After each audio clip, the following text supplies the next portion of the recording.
welcome to the Keystone Experience. Rob Warwick, And Matt Pitzer.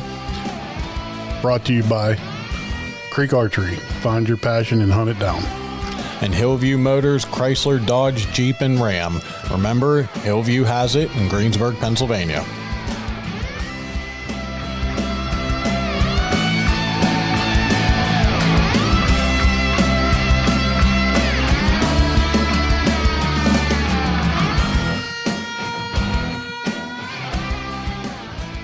What's going on, everybody? Hey, we're here tonight with Dave from Final Glide. What's going on, brother? What's going on? How you fellas doing? Good. Good, man. How was the goose season down there this year? It was a little rough. I guess the last week we kind of got cold, so that's when everything started showing up and happening. Maryland was tough, but it was good. I was down there the last 3 days of their season guiding, but it was just tough year, I think, for everyone because it stayed too warm and birds didn't really show. So let's explain to everybody that Dave is a call maker and a friend of ours. He's here in Pennsylvania, so we're sticking with our Pennsylvania crews. You know, these are the companies we want to support. These are the companies that we want you guys to support. So, Dave, if you want to explain to everybody how this started and where it's going. So it started 20 years ago. Decided I want to make a goose call. My dad was a tool and die maker, machinist. We drew one up. We had a prototype turned. My old partner, he was the big duck call guy. He drew up the duck call. We started that part of it, and it progressed from there. We used to travel to all the shows, contests. We hunted all over the place. Did lots of, we did some TV shows, newspaper articles, magazine articles, things like that. And then, it just kind of kept going from there.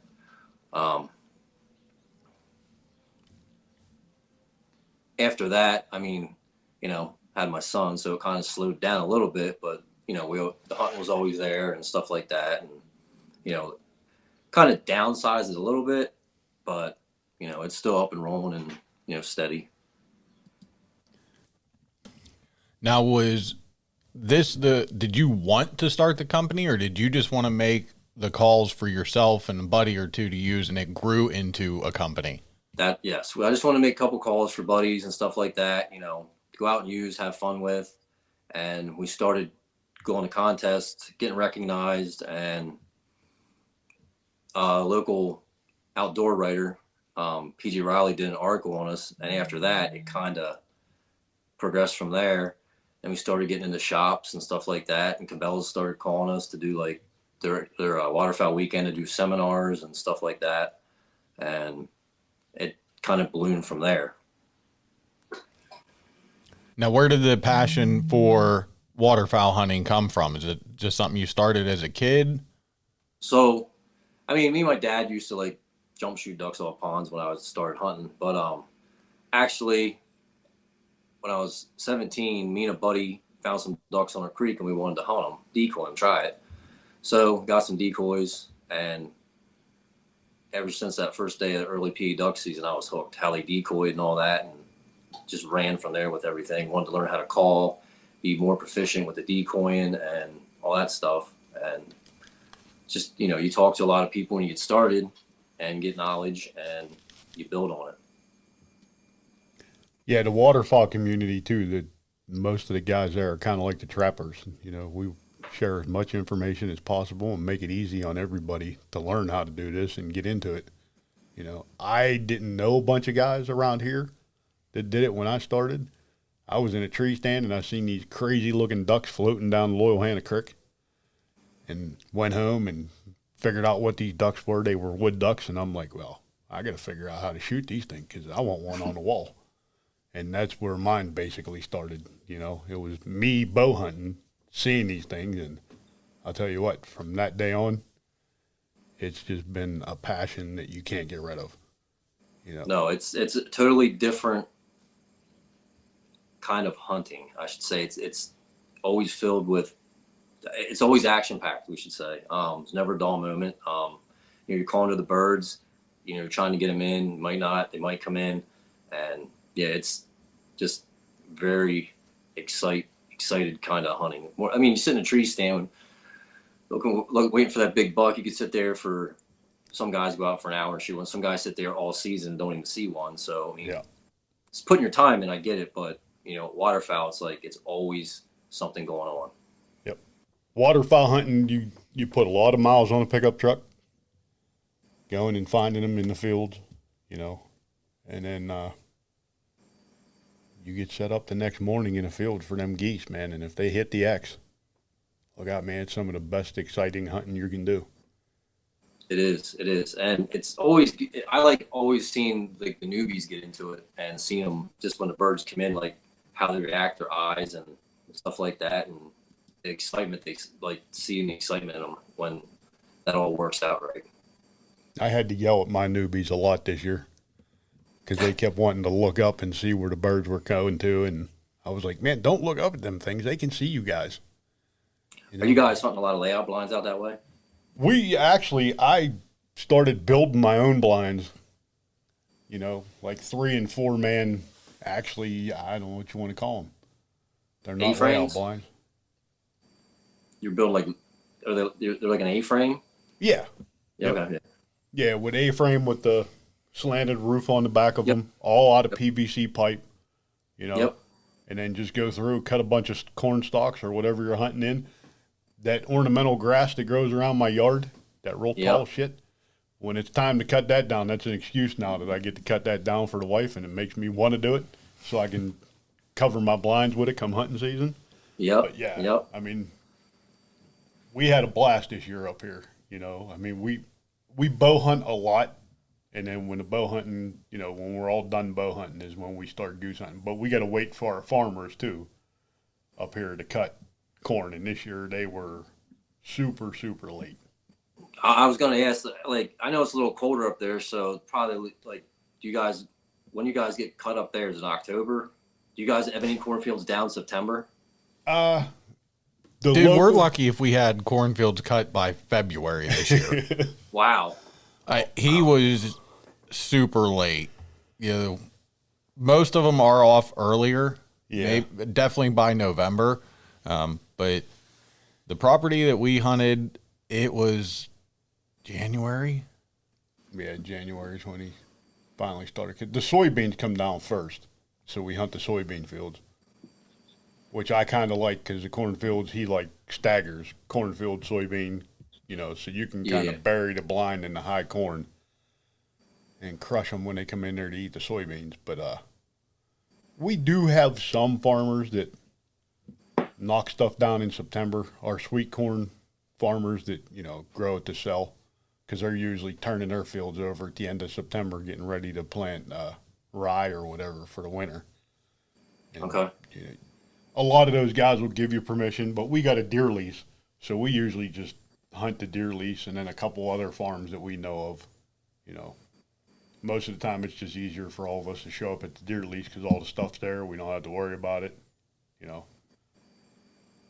And you got yourself a lease down there in Maryland that you? No, I don't have a lease in Maryland. I have 2 leases down here in Lancaster County. Okay. Where I hunt in Maryland, I've known them for over 20 years. I call them mom and dad. I have my own bedroom. They have a 1,700 acre farm they manage for geese. They have 4 ponds on it. The Wye River wraps around it. They have 6 pits, hunting lodge. So I go down there. I just call them up, but yeah, I'm coming down. And they're like, all right. And, always jump in to help guide, whatever they need. We do our fun hunts, after we're done guiding our goose hunts in the morning. So. Now, let's jump back here on the calls for a minute. Okay. What was the process, or how did you go about creating it and making yours different, or what were you hoping to accomplish when you set out to make these calls? I wanted to call, that would pretty much do everything, but I wanted to call that was going to be loud, but would go down, tone down, but I wanted to crack when you call into them geese far away, whatever. It was a lot of trial and error. We finally, I mean, a lot of trial and error. We had a local guy turn them for years. A lot of wasted material. But we finally perfected the goose call, and we finally perfected the duck call stopper. That was the hard part because the tone board, the radius, all that, that's got to be perfect. So it took a few years to get that right, and we finally got it. And we tried a couple different variations, like making a shorter call, a longer call. I mean, we sold them. Guys like them, but our main one, it's called the FG1. That's pretty much what we stick with. I mean, that's pretty much the only one I make anymore. So, but yeah, that process. I mean, nowadays, I guess guys can like take a call, like a couple calls, and figure it out. Back when we started 20 years ago, there wasn't that many call makers. Mm-mm. So, No, I remember when I first started goose hunting, it was the Duck Commander, Tim Grounds, yep. because I ran Tim Grounds half breed for God ever. And Yeah, then they were really high pitched. I remember them. Good call. Primos, that was it. Primos. Yeah. Haydell. Oh yeah, Haydell, because that's who my wood duck call was from. Who else? I mean, there's a lot of custom call makers like from the South, like Alvin Taylor. There was Alan Stanley from Delaware, John Taylor, Maryland. You know, they were around at that time. Mm-hmm. Zink was always around at that time. Yeah, I ended up somehow, some way, I got hooked up with Fred. I think we were up at the Pymatuming Waterfowl Expo here in PA, and I ended up talking to Fred and bought a couple calls off of him and started using them for a while. Yeah, he used to come. I'm sorry. Yeah. I still have my moneymaker on my lanyard. Oh, okay. Yeah, I remember that. Wow, that's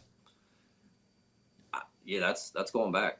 I mean, That tells you how long it's been since I bought new calls, and when I got yours off of you this year, the duck call and the goose call, and I'll tell you what, I am well pleased with the way those things sound and the way they work. Easy, Thank you. Our cold days that were super cold out, I didn't worry about them freezing. I didn't go smearing on the reeds. I didn't smear no freaking Crisco or anything to keep them from freezing up. I mean, they worked great. Yeah, and we definitely had one or two of those hunts. I think we did a Facebook Live where we said, well, this is either going to be a great decision or just stupidity. Yeah, it was more stupidity than it was a great decision. Was that one of the last days or something when it was real cold out? Yep. Yeah. Yeah, we had 2 heaters running inside the blind, melting your boots because it was so freaking cold. Yeah, ridiculous. Yeah. 5 thermoses of coffee. The last day we were laying on the ground in layout blinds. I think it was like -5 degrees. It was crazy. I mean, we shot them. My gun froze twice, so yeah, that wasn't a good thing. So I had to run to my truck and get my son's gun because he wasn't hunting that morning and bring that out. But yeah, you was hunting along a creek or a river, wasn't you? That's our one leash. Yeah, that's the creek that runs through there. Yeah. One thing about that is it doesn't freeze. Some of it will freeze, but a lot of it stays open, so it holds birds. Okay. Like that's where they're coming. So, but as we just said earlier, like it didn't really get cold to that last week. So, I mean, the birds showed, but it was a couple of days you were going to get into them, and that was it. It was funny too because, like I said before we started, I asked you if you were snow goose hunting, but I didn't hear no trumpeter swans and no geese or snow geese until, it was probably the end of January. Yes. When I heard the first bunch. So damn well they weren't getting pushed from up north. Yes. I mean, when I was in Maryland the last 3 days, their season goes out January 31st. There was a lot of swans and a lot of snow geese flying over. Yeah, so they were just getting pushed down that way. Yep. Yeah, that's insane. I don't believe in all this global warming crap. No, I don't either. Something's up when our PA winters are not nowhere near as cold as they used to be. Yeah, I don't get it. I mean, it just seems that's the way it's been the last how many years? Like the last week is when it's gonna get hot. Yep. And I download all these apps, you know, like the app from Ducks Unlimited, the migration map, and like 5 miles from where a lot of these guys post stuff here. I'm like, where in the hell are they seeing these birds? Because I'm 5 miles away from you, and I ain't seen a single one of these freaking birds fly through here. They're on the spots you can't hunt. Yeah. Yep. Now, if somebody is just getting into waterfowl hunting and want to get one of your, let's, I guess, start with a goose call. What would be, do you have multiple lines of goose calls, or is there one that you would recommend to a starter?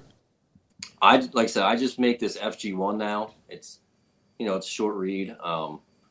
It's medium length stopper.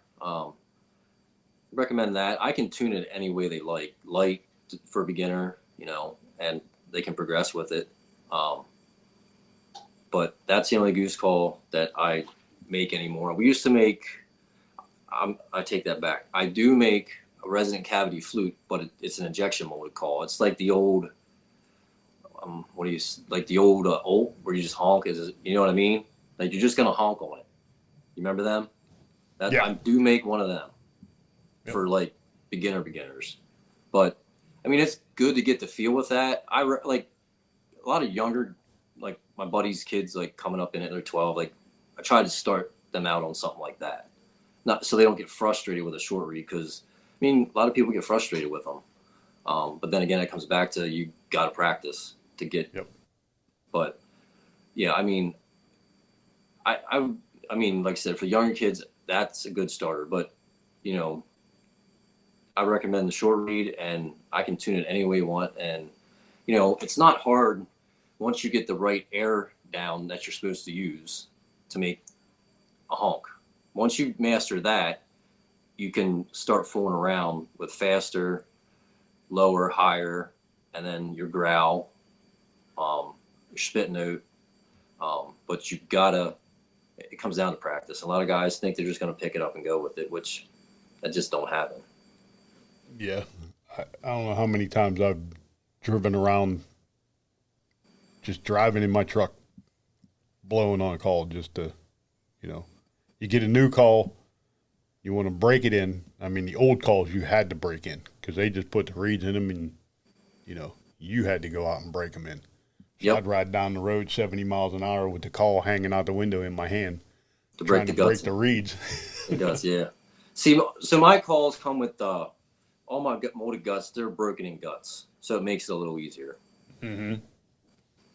Like I said, man, I am happy with the calls I got off of you. They are freaking unreal. That's awesome. Glad to hear that. I'm glad you like them. I mean, it's going to be down to 2 calls on the lanyard next year. Get tired of carrying a lanyard around with 30 different calls on it. Yeah, I keep 2 goose calls, 2 duck calls, and my wood duck squealer. Yeah, I'm going to have to order me a couple of those. Yeah, I'll send you guys some up. I got some sitting there. I got to take these boys out wood duck hunting. Show them what it's like. That's where it all started for me. Once you kill wood duck and a teal, you're a shooter then. Yep.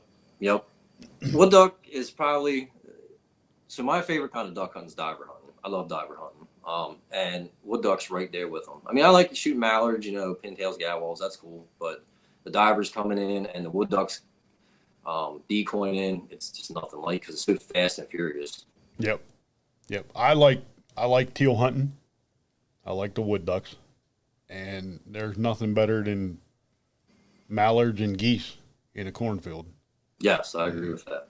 You see them big dopey mallards trying to come in and land on the solid ground. It's pretty cool to watch them flip flop around, and sometimes I catch myself not even paying attention and getting ready to shoot, just watching the birds. You see a big 25, 30-pound Canadian goose flip over on his back as he's coming in, to slow himself down. It's pretty amazing. It is. Now, why are you looking at him? You're not supposed to look at him. You yelled at me all season not to look. You got to have one guy watching them. I was gonna say he's the caller. He's got to keep an eye on him all the time. That's a lot. Like I will say, like guiding, you're in the pit and you got 6 guys down your line, and you're trying to watch the birds. You're twisting all around. You're watching them and watching the birds. It's a lot. It's a lot. Like everybody says, "Oh, that's easy." No, it's not easy. It's not easy. I give you credit, man, because there's no way I'd be able to take clients. I mean, my friends, I can tell them to settle down and sit their asses down and shut up. You know, Well, can't do that with a client. oh yeah. Well, so the guy I got for Tommy Dodd, I mean, they know what the rules are, how it goes. If there's a new guy, he tells them how it is. The guide is in charge. If he tells you sit down, you sit down. You do whatever he says, and if he's like, if you do something that pisses him off, he's like, he's gonna call me, and I'm gonna come out to the pit and pick you up, and you're done. Yep. They don't play games down there. See, that's you can't. With 6 guns in a pit, it's like I said, you got to watch it because you don't know, like a lot of them he knows, but the new ones, you don't know these people, and they're loaded guns, so you got to keep an extra eye on them. Well, we went. Oh, this is probably 10 years ago. We went out east and hunted snow geese with a guide, with an outfitter, and there was 4 of us, and we got there, and he's like, "Hey, I'm gonna add 4 more guys to this field, so we can, we'll crush them." Well, these guys had never been goose hunting before. I'm talking to them as we're setting up decoys. This is the first time these guys ever did this. They bought a license 3 days ago. Oh man. And I'd spent a lot of time with this guide because for me to go with a guide for waterfowl is, I got to be out of my own state for me to do this. And this dude, I wanted snow geese, and he has a bunch of them, so that's why we went with him. He was recommended to us, but after that day hunting with people that I never hunted with, I haven't been back to that guy since. Those guys scared me. I was not happy. And I think one of the guys actually was shooting at seagulls when they were flying over. Yeah, I mean, I've seen some stuff. Yeah. Yeah, it's you can't trust everybody that has a shotgun and wears camouflage. No.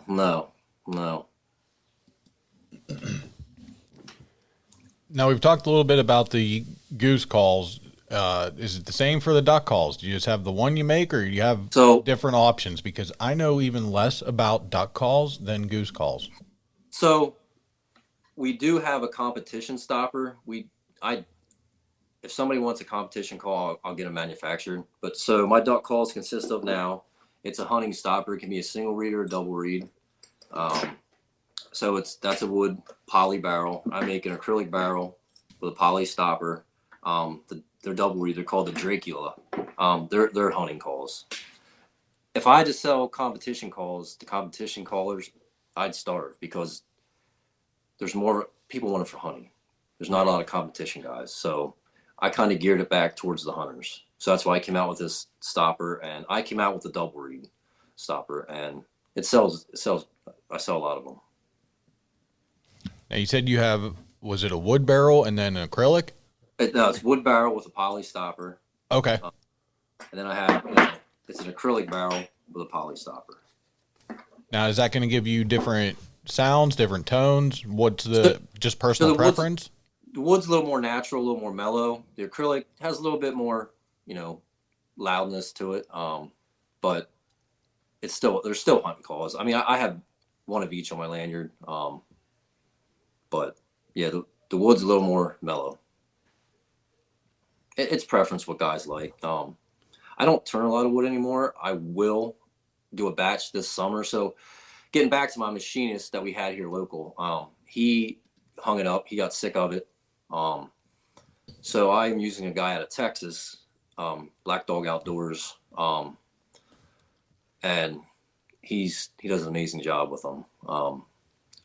I get them back, put together, O-ringed, engraved. I tune them and paint the engraving in. Before, I used to have to do it all: wet sand, acrylic, all that stuff, polish it. The same with the duck call stoppers, goose barrels. We used to have to glue the bands on. Then I had to take it to another engraver to get them engraved, and it was a process. This guy does everything right in house. Well, that's cool. So, but you know, his orders are a little more bigger than my guy was local. Like I just take stuff over. My guy would turn 10 or 15. This guy, it's a big order, which is fine. But like I said, it's great. I get them back, paint the engraving in, and tune them. I'm trying to think. I think mine is all solid gray. Is what mine Okay. is. I think. I can't remember. No, it's like a gray white camo because I remember telling you don't drop that damn Oh, thing yeah. in the snow because we Now that's will the goose never call. find That's the it. goose call. So Yeah. that goose call is molded. That's not acrylic. So the molded goose calls, I do make them. They are more like they're a little bit more mellow too for hunters. Like I said, the acrylic's always gonna have a little louder crack, but the molded ones, guys like them because they're more mellow. The material's not as dense as acrylic. Yeah, they're easy to blow for. I mean, I wouldn't be scared to hand it to a beginner. And once they learn the back pressure, you should be able to blow that call with no problem. That's the biggest thing. The back pressure, getting the back pressure, and like I said, guys think they're just gonna pick it up and go with it. It just don't work that way for anybody. You have to practice. Yeah, you need practice with those things, and like them competition callers. Those guys, I think they sleep with them things in their mouth. So when we were doing it, we would practice every night for an hour and a half because you got to keep the same routine down. And you're like when you switch every like to note, you have to have that like trained in your mind. Yeah. It's a lot. I mean, I enjoyed it when I was when we started. It was a lot of fun. Met a lot of great people. Hunted with a lot of great people. But anymore, I'm done with that. I'd rather just let the birds be the judge and my son's 16 and getting new people out and just hunting with my buddies again, just having fun with it rather than the competition call. Like I said, it was fun, but I don't have time to work on a routine hour or two a night. Yeah. I'd like to know where you went to do that. That'd probably get you in trouble doing an hour and a half a night in the house. So I was single then. I was living in my dad's apartment and he has a big shop. It was his old machine shop. So that's where my ladies were to like sand, sand, polish the calls and work on them. So we'd go out there and practice. Me and my buddies go out there and we had like our own like light set up. Like somebody worked the light. Yeah, we had it all set up like we were on stage calling. That's cool. So yeah, it was like I said, we were into it. When every weekend we were going to a contest.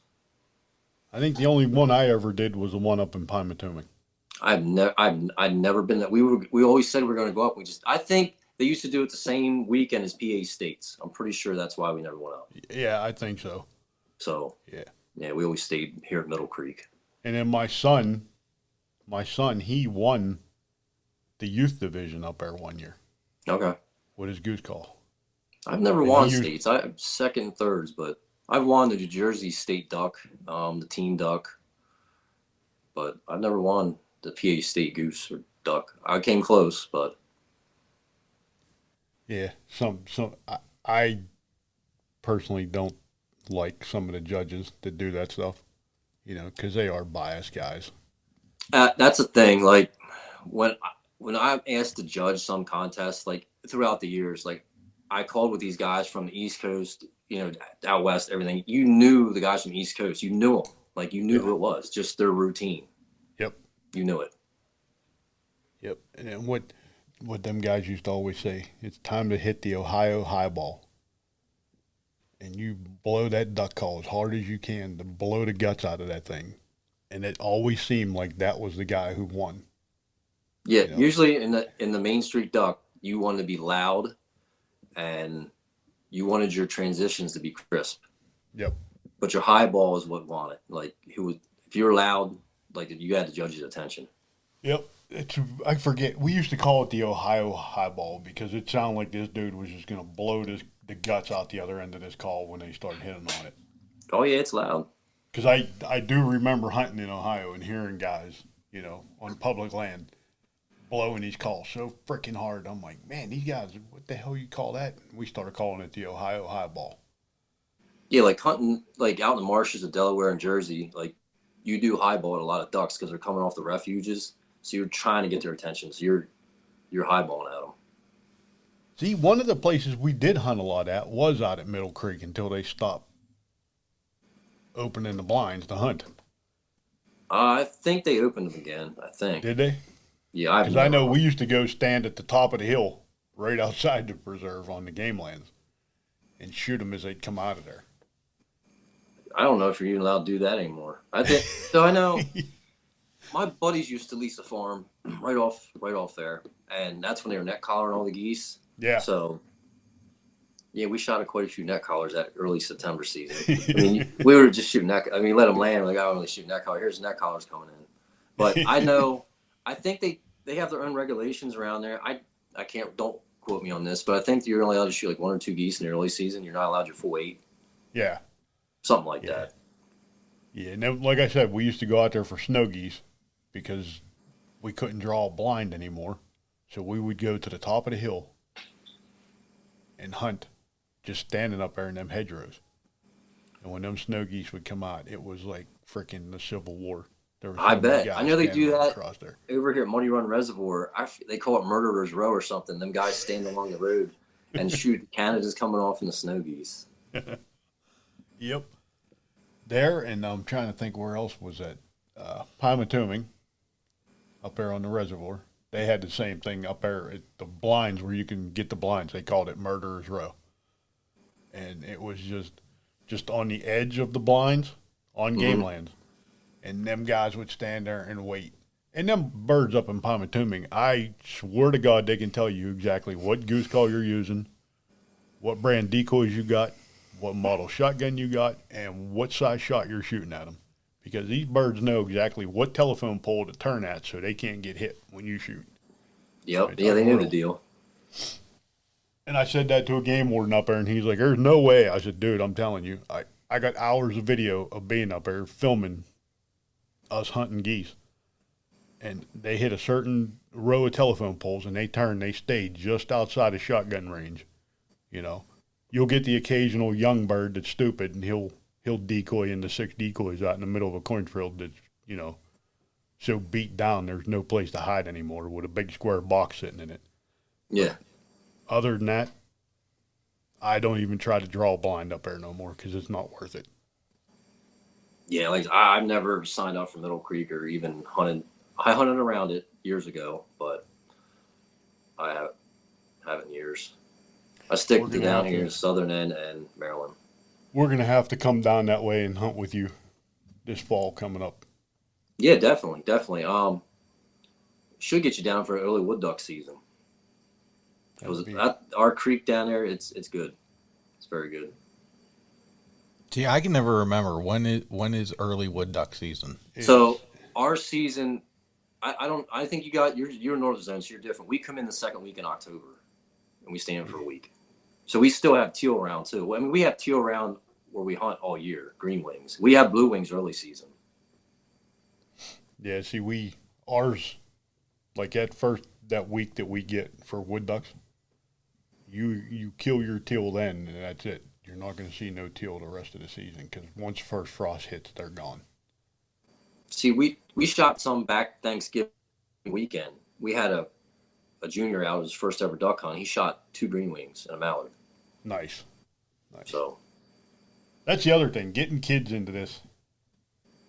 It's the easiest sport to get them into because they don't have to sit there and be quiet.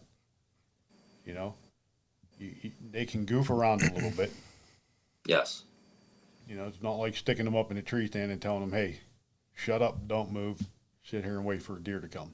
You know, waterfowl hunting, they want to practice on a call, let them practice on a call. You know, yep, they want to run around with a goose flag out in the middle of the decoys, have at it.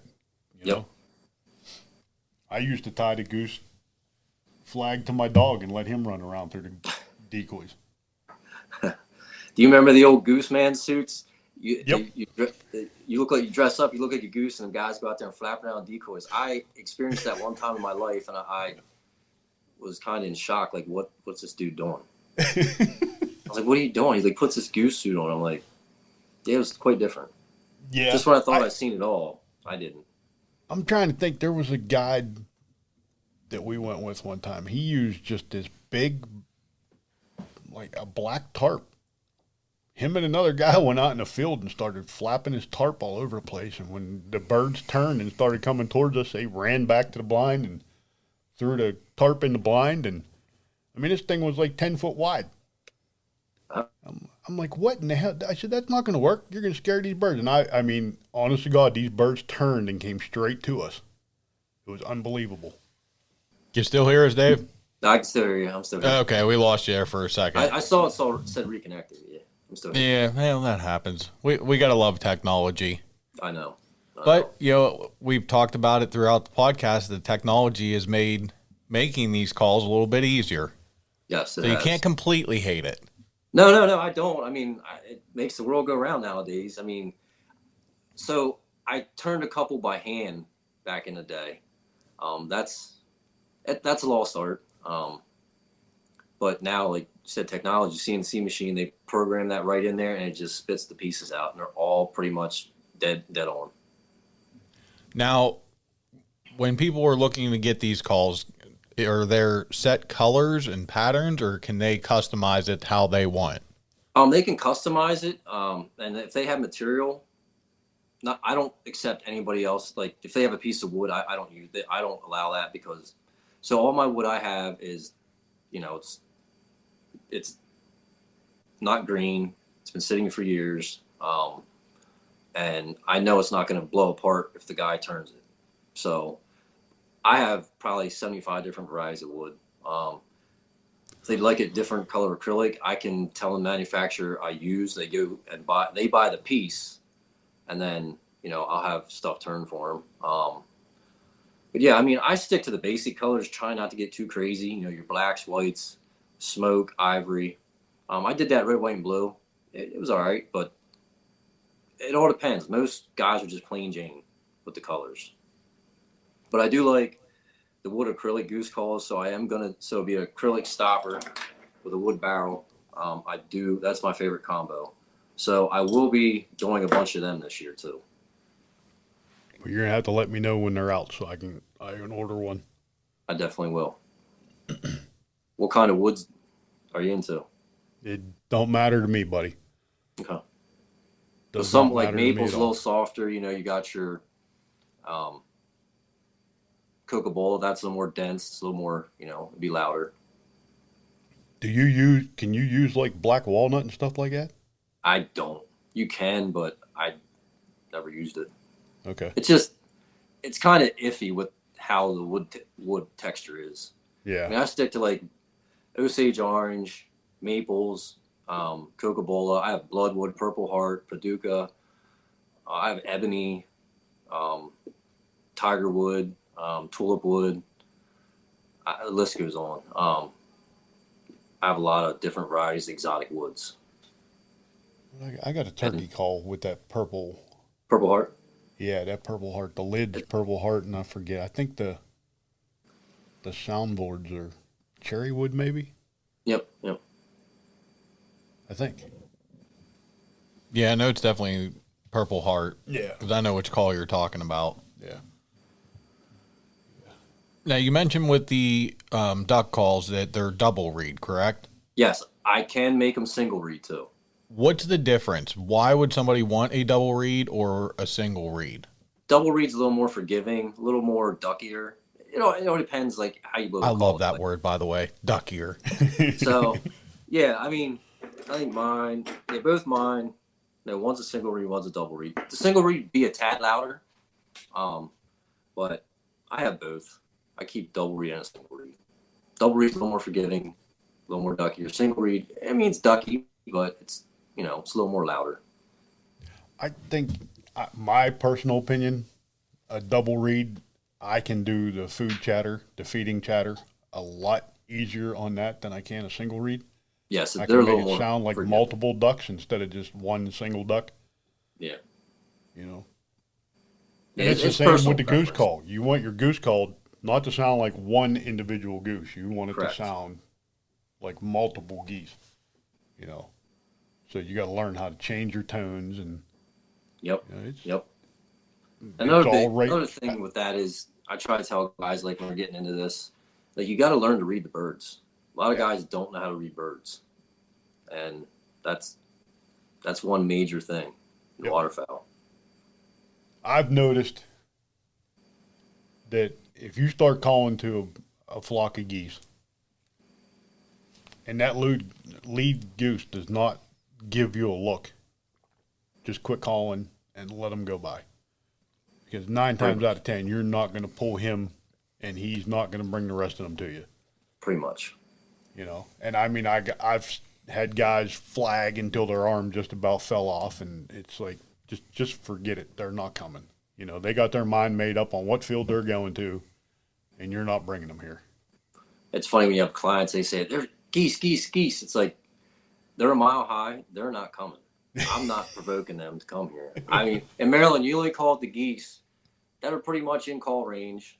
You start flagging if they start coming. You know, that's when you got to gauge it down there. It's a totally different way of hunting down there than it is in Pennsylvania. Yeah, because you can see birds down there way off. I mean, just on the farm I hunt, just on his farm, he probably holds like 75,000 geese. And the Wye River wraps around his farm. I mean, it's loaded. Yeah. So there's geese all over the place. But where are they going? You know, you got to judge them, read them, and all that stuff. Now, see, there was a place that we hunted down by the Delta. Delta, PA? Yeah. That was Muddy Run. And there was a preserve. Yeah, Muddy Run. Yeah, Muddy Run. Yeah, we hunted down there. And, yeah, I don't go near there either. When them geese came off of there in the morning, there was no sense in you blowing a goose call. No. There were so many freaking geese that it actually, like, it made your ears hurt that there were so many freaking geese. You know, and the guy's going, you guys ain't calling. How in the hell can you tell if I'm calling or not? Because I can barely hear you talking. You know? But I think we managed to kill maybe 5 or 6 birds that day we were down there. But that's not bad. It was fun. It was an experience. Got to hunt different place in PA. I actually did hunt by Muddy Run once this year. My buddy has a lease farm there, and yeah, them birds are tough because there's a spread in every field around there. Pits, everything. I mean, them birds, they get smart quick. You know what else I noticed too? We did hunt a couple places in Maryland that the guys left their goose decoys out. Yeah, they do that where I hunt.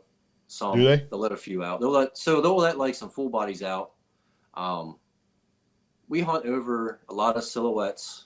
They just started using the fully flocked dive bomb, black and whites, but they use stuffers too in the hole. They have a trailer full of stuffers, and that makes a big difference. I just started using silhouettes this year. Okay. I bought some dive bombs, and then I bought some big owls. Mm-hmm.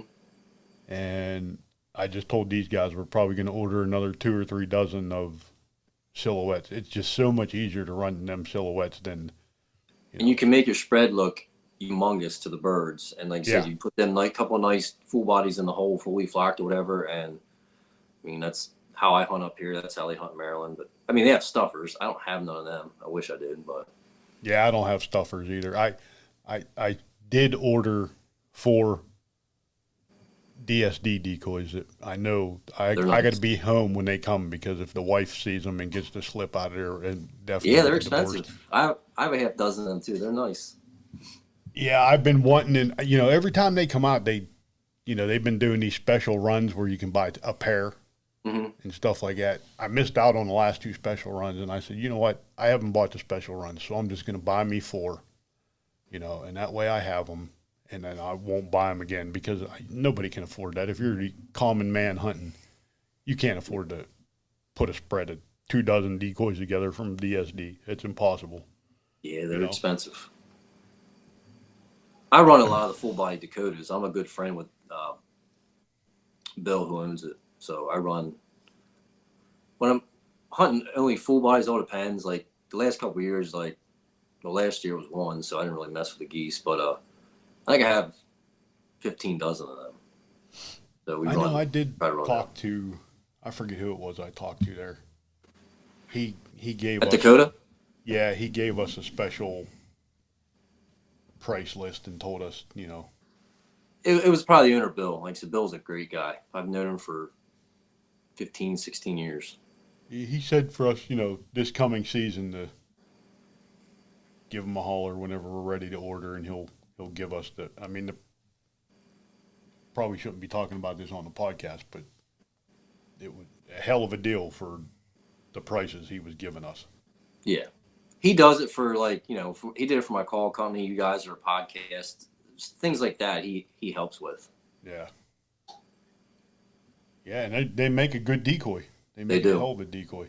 They do. Because I think I got some duck decoys from them. I use his mallards, the flock-tail mallards. They're sweet. I forget where I think I bought those at Sportsman's Warehouse. Okay. I think that's where I bought them at.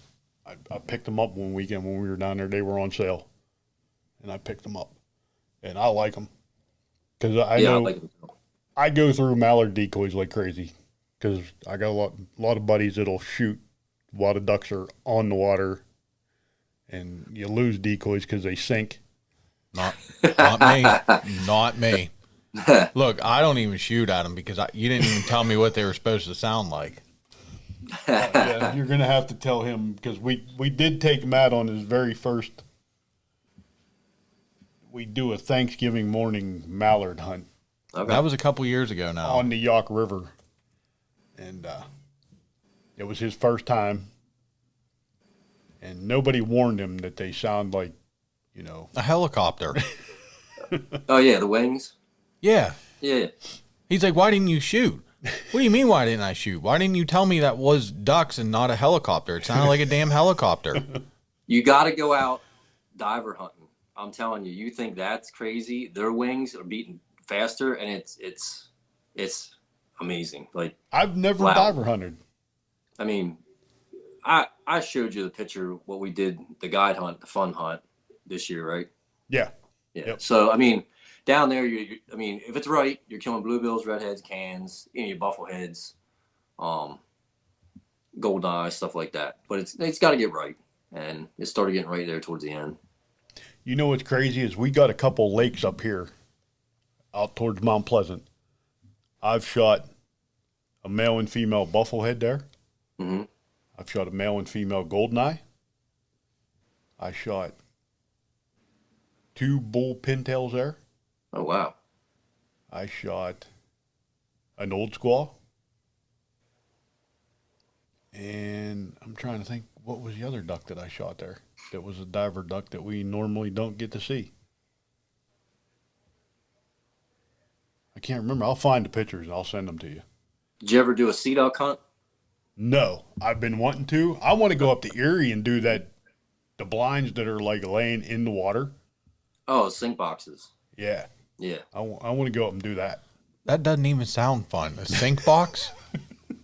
Well, yeah, you mean a sink box where it's like a pit in the water? Or are you talking about a layout boat? No, the sink pit box. in the water, yeah. Yeah, they're fun. I've hunted on one of them. The layout boats are cool too because they put you right in the decoys and them ducks are right there. We have to for the divers. See, we're gonna have to hook up with Dave and go do a bunch of this fall. Most of my stuff I do like that's on the Eastern Shore. There ain't none of that. I'm down here where I live. It's all on the Eastern Shore, but yeah, it's like I said, it's a totally different world down there. I had a guy call me the other day and asked me if I wanted to go down to Texas next week. I guess they're still hunting snow geese down there. Yes. Yes. He's like, "Hey, you want to go down to Texas?" I was like, why couldn't you call me like a month ago and say, "Hey, this is the day we're going. Let's hook up and go down there." I can't just go into work Monday morning and say, "Hey, I'm taking the next 2 weeks off to go to Texas to snow geese hunt." They're not going to be happy about that. That's the thing. I like snow geese. I don't know. They change their migration pattern. They don't really come through here much anymore. I've set up rigs, hunted them, shot them. I mean, it's a lot of work. I mean, I look at it like this: if they come into the decoys, the Canada decoys, I'll shoot them. But other than that, I don't feel like setting out freaking 4,000 decoys. That's a pain. That's a lot. That's when you start at midnight setting decoys. Yep. When you're done, it's just starting to crack daylight. Yep. So you get a 10-minute nap, and then it's time to start shooting. Yep. And then when you shoot them, you don't want to eat them because they taste like crap. We turn them all into sticks. We just Do you? burst them all out and take them all and get them turned into sticks. Yeah. Okay. Because I know when I was in Canada, that's the way my guide said to me. He's like, make it into jerky or make it into bratwurst. Yep. He said, make them into bratwurst. He said, the more seasonings you put on them, the better they taste. Yeah. We just turn Makes them all sense. into sticks.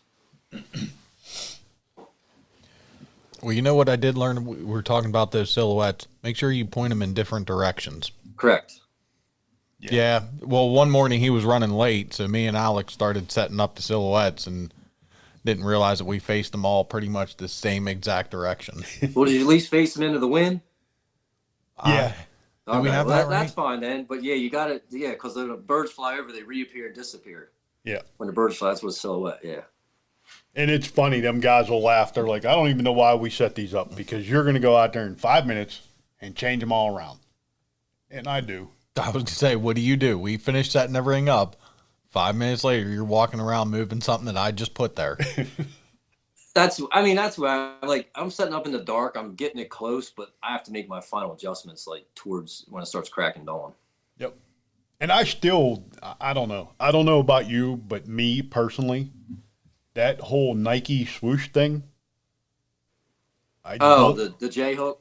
Yeah, I don't use it. You know, that's my personal opinion. I don't use it. I use more of a big U. Mm-hmm. You know, I try to put a bunch close to the blind and behind the blind, and then just run a couple wings off the side of the blind. You know, I'll use it. It all depends on the wind direction and where, like, how I'm hunting it. What my situation is. I used it once this year in Maryland. I had to run J. Did you? But yeah, because the way the wind was coming off, and they were coming off the river, so they were coming to my left, and I had a U, and they would kind of get to the U, and they would kind of go around it. So I took that U off and made it a J. Put the U on my left, put the bulk of them up to the head, and made it a J, and they sucked right in. There you go. Yeah, I guess you know it does have its time and its place. Yes, but most time I'm a U guy too. Yeah, I don't know.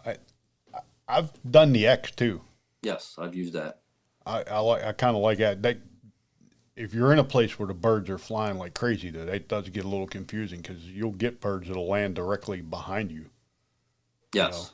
You know, in that X, and that really gets things all screwed up. But anything else for him, buddy?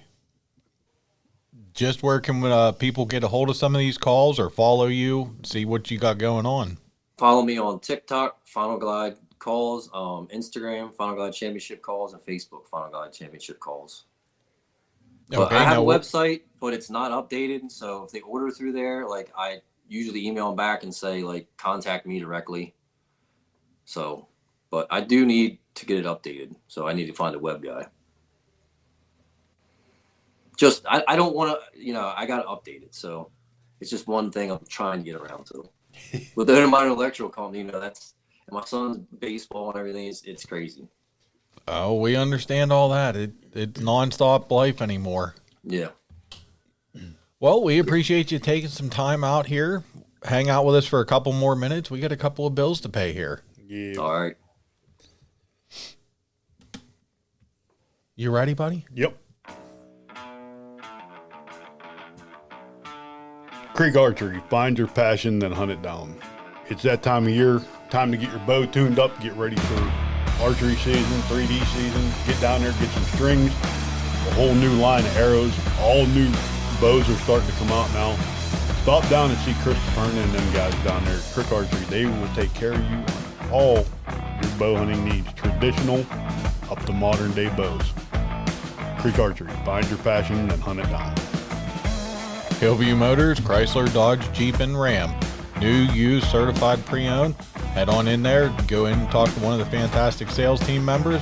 They'll get you hooked up with a test ride, trade-in appraisal, get you the deal done, and back on the road before you know with your new vehicle. Head back to the service department for any issues you have or just general maintenance. If you've hit one of these unfortunate critters or anything else that has damaged your vehicle, head back to the Collision Center, certified to work on many makes and models, not just what they sell on the lot. Between the Collision Center and the detail shop, it'll be fixed up right, looking brand new, and back on the road before you know it. Check out the full inventory at hillviewmotors.com, and remember, Hillview has it. Duke trap. We were talking a little bit of waterfowl, how that's easy to get the kids involved. You want to get a kid involved in outdoors, go out and get them a dozen of DPs and a bag of marshmallows and let them catch a bunch of trash pandas. Duke has over 40 different traps. They've been around for a long time. Bill's got all your trapping needs down there. They even got a line of scent from Leggett's. Give Bill and them guys a holler down there at www.duketraps.com. Buddy, we're getting ready for deer season. Got to start preparing. Got to get stocked up on Apparition scent. It's 100% lethal from your buddy. Deer P. Dave. Another Pennsylvania-based company. Great products. I mean, I've been using them for over 20 years now. Matt, you've been using them for probably 10. Yes, sir. Quite a few years. I love the Phantom Hunter scent elimination. We use that all the time. I mean, I use it during turkey season. I use it when I'm trapping. Believe it or not, if we do get some traps that got a little bit of blood on them, I spray a little bit of the Phantom Hunter on there, swish it around, and put it right back down in the dirt. It's going to be fine. Give Dave a holler. www.apparitionscent.com. He'll get you some good quality product. Yes, sir. We got Chico Outdoors. Chico Outdoors is a nonprofit organization promoting outdoor recreational activities to get the kids involved. It is in honor of Andrew Chico Christ, who unfortunately passed away, but his family is continuing the tradition of him loving the outdoors. Chico Outdoors has grown into an organization that hosts an annual outdoor expo in April every year. Follow them on Facebook and Instagram. Make sure you get all the information for the next outdoor expo. They put money back into the community as a nonprofit, supporting local sportsmen's clubs, high school shooting teams, stocking fish, pheasant hunts, giveaways. They're trying their best to make sure that they get the kids involved. So check them out on Facebook and Instagram at Chico Outdoors. Bow Creek Outdoors, another Pennsylvania-based company, veteran-owned. The only trail camera that will run through the Keystone Experience. We were out today. We had to shut a few of them off while we were doing a little tree work around our power line. But these cameras are unreal. I mean, I got one on a power line right now. It's picking deer up that are, 75 to 100 yards away from where the camera's at. They're out there, straight down there, and I mean, these cameras are unbelievable. Matt got himself one hell of a product with these cameras. You can use them on all three major cell providers: Verizon, AT&T, and T-Mobile. One SIM card does it all. Yeah, you don't need to buy a camera and then buy a SIM card on top of that to get these things to work. You just plug the SIM card in, it comes with it. Program the camera, hang it on a tree, and it's going to start sending you stuff when you download the Scout Tech app. Yep, and if you want to know how to set up the BC30 cell cam from Bow Creek Outdoors, follow our YouTube page. There's a setup video right there for you. Bow Creek Outdoors. That's right. Order yourself one today. Z&M Harley Davidson riding season. Been a good one. We're getting there. If you got to get a new bike, now's the time to do it. New, used, 24 models are out there. Used inventory. Go over and get your parts. Head back to the service department. Tons of events, music, parties, you name it. Z&M Harley Davidson. Head up and get some clothes, hats. It's just a fun place to go. You've reason the ride card. Go hit some restaurants. Check everything out on the website. The new website is up and running at znmharleydavidson.com. Back 40 Seed Company, another Pennsylvania-based company. Old Roy, he will hook you up.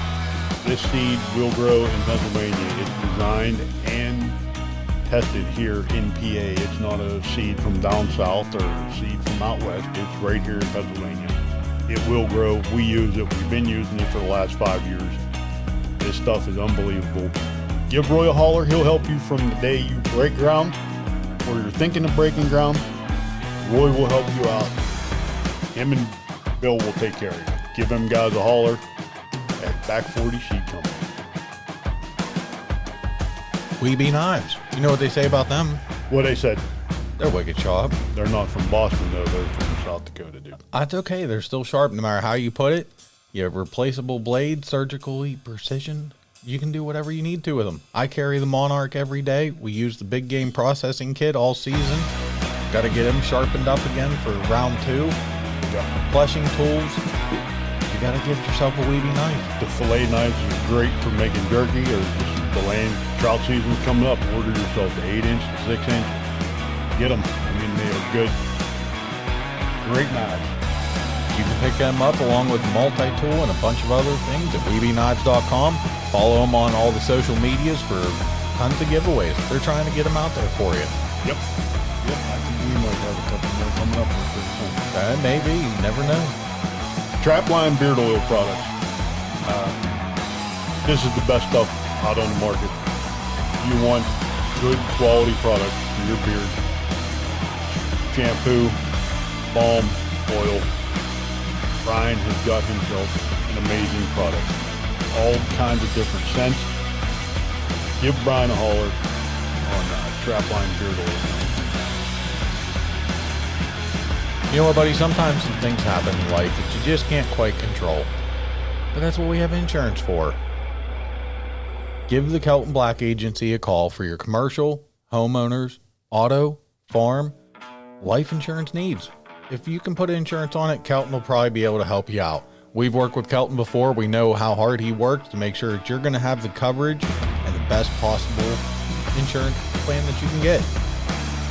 Give him a call. Go over to this Facebook, Kelton Black, representing American National, for a quote, and do business with someone who cares.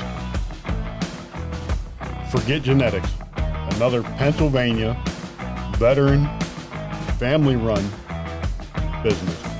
These are some of the best minerals on the market. These aren't cow minerals. This ain't cow feed. This is actually produced and made for deer.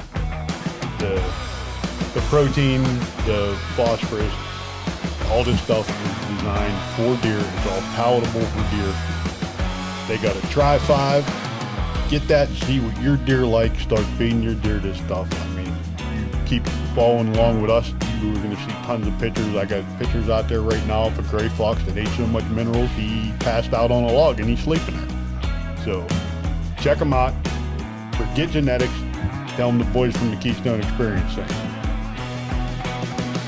And go ahead and download the Outdoor Call Radio app. If you like outdoor related content, this is the app for you, available on Android and iOS 24/7, 365 days a year.